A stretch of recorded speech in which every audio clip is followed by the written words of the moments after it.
Hello TET and DSS friends, చూడండి ఇందాక మూర్తిమత్వంలో long video చేశాను.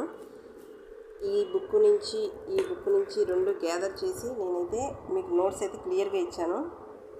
చూడండి, ఇక్కడ వరకు ఇచ్చేసాను, అధ్యాయం వరకు ఇచ్చా. ఇప్పుడు ఆదర్శ ఇది అయిపోయింది కదా, మూర్తిమత్వ గతిశీలత మీద. దీనిలో కూడా 3 ఉప అంశాలు ఉన్నాయన్నమాట. చేతనం, ఉపచేతనం, అచేతనం. వాటి గురించి నోట్స్ అయితే చూడండి. చేతనం అంటే కాన్షియస్ అనమాట, అంటే మనకి వర్తమాన కాలంలో జరిగేవన్నీ కాన్షియస్లో ఉంటాయి. ఉపచేతనం అంటే కొంచెం లోతులో, మనసులో కొంచెం లోతులో ఉంటుంది అనమాట. అవసరం ఉన్నప్పుడు అనుభవాలను గుర్తుకు తెచ్చుకోవడం. అచేతనం అంటే అన్కాన్షియస్, ఇంకా మనసులో లోతైన భాగం. మనం ఎంత ప్రయత్నించినా గుర్తుకు రాని అన్ని అనుభవాలన్నీ అచేతనంలో ఉంటాయి. ఫర్ ఎగ్జాంపుల్, చిన్ననాటి అనుభూతులు కొన్ని ఎంత ప్రయత్నించినా గుర్తురావు. చూసారా ఫ్రెండ్స్, ఇవన్నీ ఈ బుక్స్ రెండింటిలోంచి నేనైతే గ్యాదర్ చేసి నోట్స్ అయితే రెడీ చేశాను. ప్లీజ్ ఫ్రెండ్స్, సబ్స్క్రైబ్ చేసుకోండి, లైక్ చేయండి, షేర్ చేయండి.